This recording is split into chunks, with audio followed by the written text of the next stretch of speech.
he's coming, and he's coming to you while you sleep. He's coming to you in your dreams.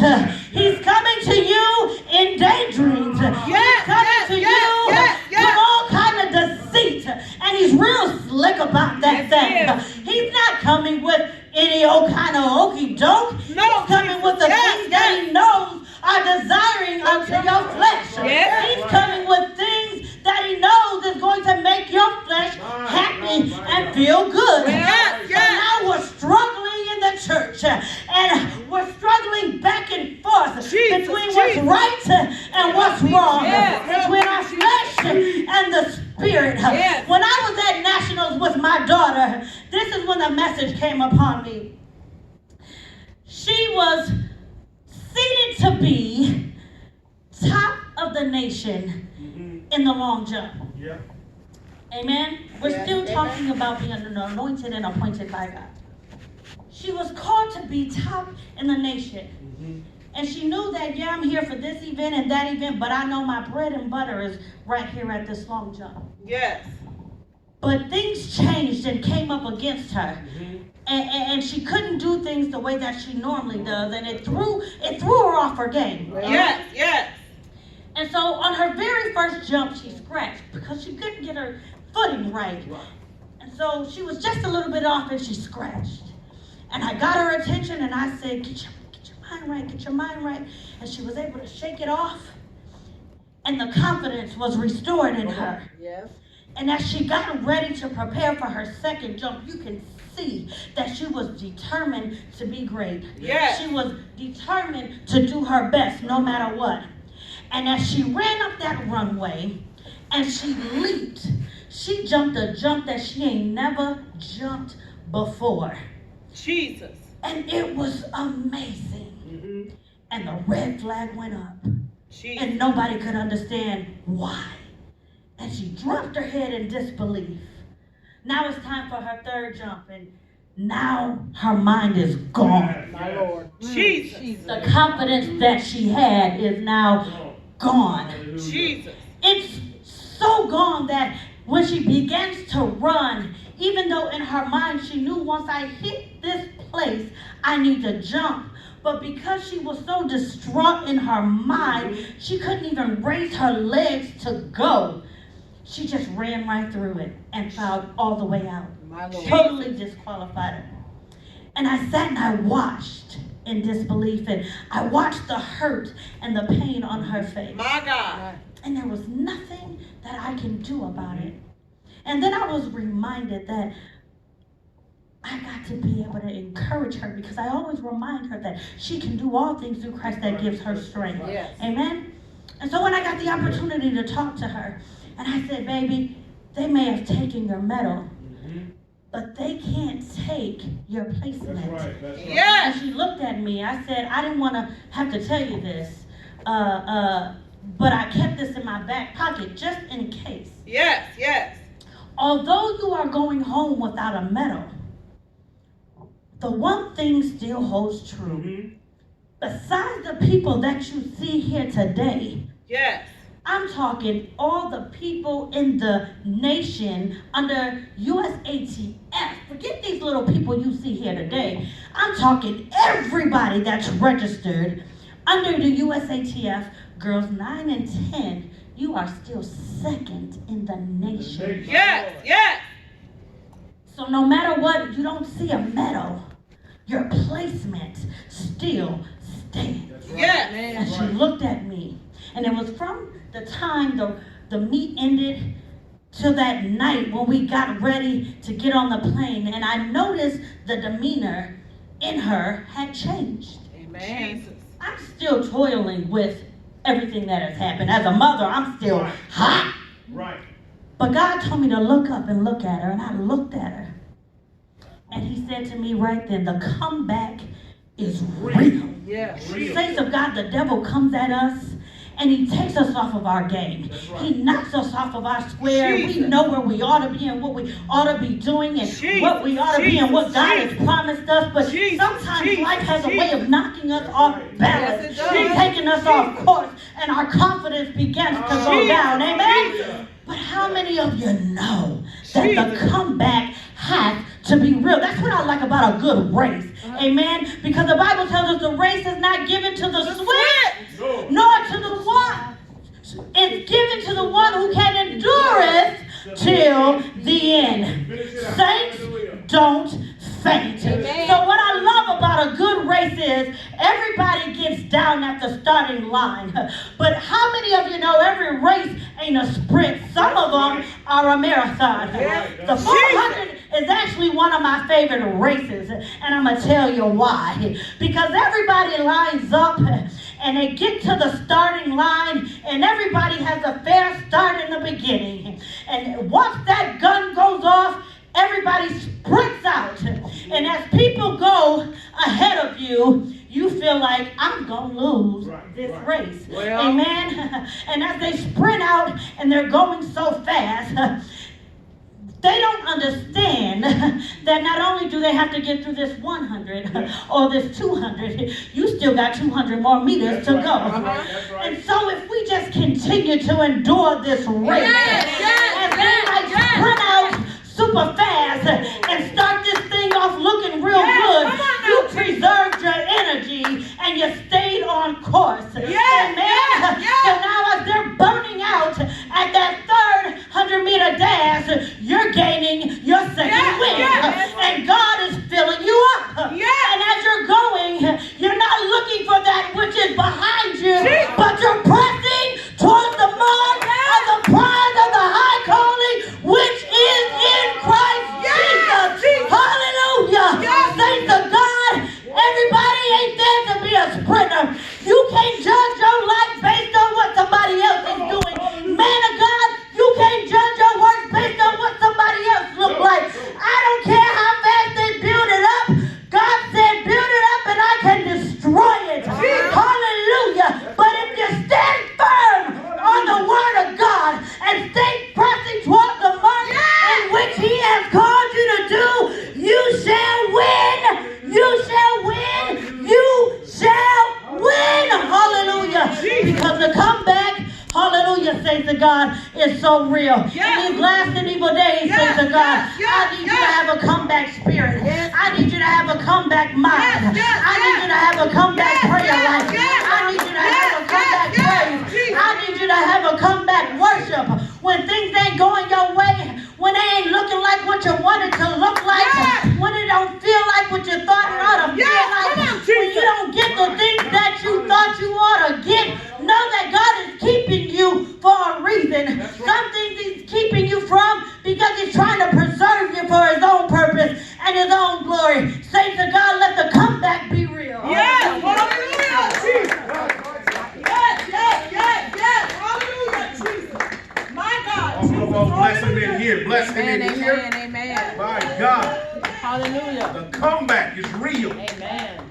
Hallelujah. Hallelujah. We all done been in a situation where you have to come back. Yes. You got to fight back. Amen. Amen. And your comeback sometimes was greater than your start. Amen. It got to be in order for it to be effective. Come Amen. on. Amen. You put yourself in a situation where you done started out slow. You done started out sluggish. Something happened. Something prevented you from getting to where you needed to get to.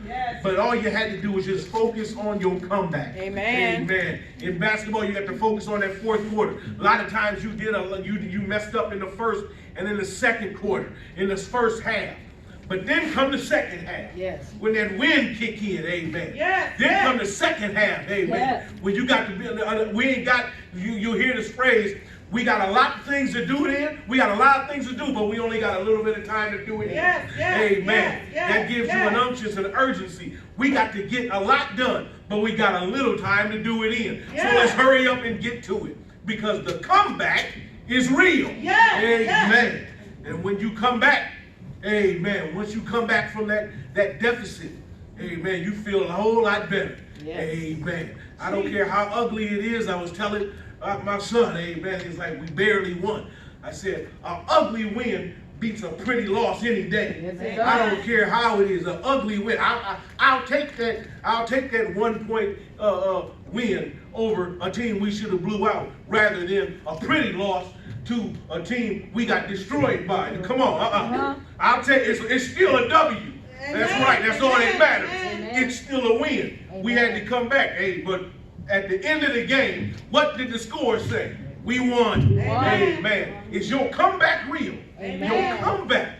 Amen. Amen. One thing I like about that story with Daniel, and she brought it out so good, amen. And when I read it, I always say, if I was the guards, I would have gotten concerned because we already had information that said if you cut his hair off, then he's weak.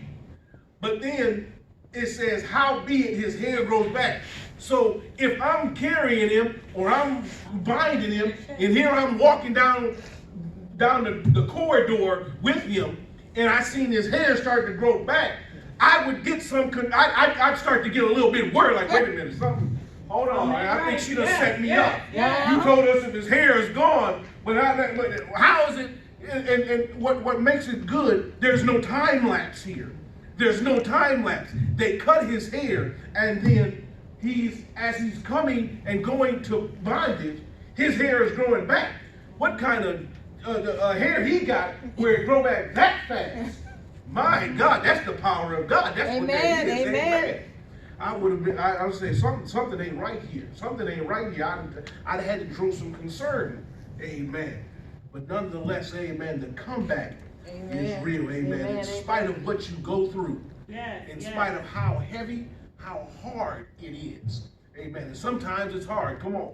Amen. Don't fool yourself. Ain't nobody going to tell you that when we get ourselves into situations and things that we go through, oh, that's just easy. No.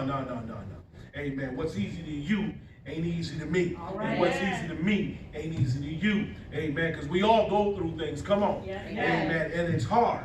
Amen. But there is deliverance. Amen. For you. And amen. And it taps into a secret. Amen. And you know how people tell you, oh, these are the secrets of getting your prayer released and getting your prayer answered. There really is no secret. All it is just was confirmed right in here. It's with a contrite spirit and a broken heart. Samson just got real with it and said, Lord, amen. In other words, he humbled himself. I know I was bogus. I know I did what I wasn't supposed to do. I know I ran my mouth. Amen. I know I told. Amen. But if you just this one time, if you just this one time restore me, give me the strength. Amen. I will take down, not only, he put himself on that, not only we'll all come down. We'll all going down. We'll all die. Amen. But just give it to me just this one time. Just this one time. Just help me just this one time. And in that one time, he destroyed more men than ever. He destroyed over 4,000. Amen. Come on. Amen. Because the entire complex came down. Amen. Off that one time, he said, Lord, just help me that one time. You're in a situation. You're in a problem. All you got to do, Lord, I just said, Lord, humble myself right now, Lord. I need your help this time right here. Lord God. And by him saying that, he was saying, I ain't going to let it happen no more. That's where we have to get ourselves in our mind. I know I did this. If you just help me just this one time, Lord, just bless me this one time. I won't put myself in this situation again. Lord, I want to be what you have of me. Amen. That's what our prayer has to be. Amen. I'm connected to you, and I want to remain connected to you. I got to stop doing this. I got to stop doing that. I got to stop following. Amen. But because I got to recognize what I have in me. See, we have to keep in mind what it is you have. When you have a relationship with him, that's a valued thing. Because everybody don't have that. Everybody don't have that relationship. Everybody don't have that connection. So I got to value my connection. I got to value my life with him. Amen. Because I don't want to hinder it in any way. I don't want to lose it any way. Amen. Because if I lose it, I might not be able to come back. My Lord. I might not be able to come back. But in this, for instance, we were able to come back. And the comeback has to be real. The comeback, your comeback has to be real. It has to be real. Amen. I'm glad for comebacks. Amen. Amen. I'm so glad for comebacks. Amen. Amen. Amen. Look how God does. He just lines things up. Amen. We're talking about comebacks. We're talking in the Word. Amen. I was reciting the 2 Psalms. Amen. About a second chance. Amen. We're talking about, amen, Lord, I'm sorry. Yeah. Amen. Even with Sister Logan, amen. Look how God does. God puts things together like a jigsaw puzzle. Yes, he does. When we come in to his house with the mind to worship and praise and allow him to do what he's going to do, his word confirms it every time. Yes, it does. It Yes, confirms itself. Amen. And somebody needs to hear that. Amen. Amen. Not only ask for your second chance, mean your second chance. Yes, yes. Mean you're sorry. Amen. And then make your comeback real. Amen. Because I'm not finna go through this like this anymore. I'm coming back out of this. In other words, I'm coming out of this problem. Come on. I'm coming out of this. And not only am I coming out, I'm coming out with the glory. I'm coming out with anointing. I'm coming out with power. Because my comeback is real. Amen. I'm so glad for real comebacks. So glad for real comebacks. Amen. God is good. Yes, he is. Amen. God is good. You have that opportunity for a comeback. Amen. Amen. Everybody likes a good comeback story. Amen. Everybody likes a good comeback. I remember, and I'll say this in closing out, amen. Remember a game between Buffalo and Houston. Amen. By now, that's about like 20-some years ago almost. Amen. Playoff game. And what made it so bad, they just played the Sunday before this playoff game at a regular game. Houston smacked them. Now, here it is, playoff time. Again, it is early in the 3rd quarter, and they've beaten them 35-3. Something happened. Buffalo said, wait a minute. We got to get this thing together. Go ahead on through the 3rd quarter. Go ahead on through the 4th quarter. In the game, they done won 38-35. Unanswered points. And I'll never forget that because the next day on Monday, it said the defensive coach fired. Amen. The D-backs coach fired. It had about 4 folks got fired right then and there on the spot. Amen. Because Buffalo's comeback was real. Yes, Amen. yes.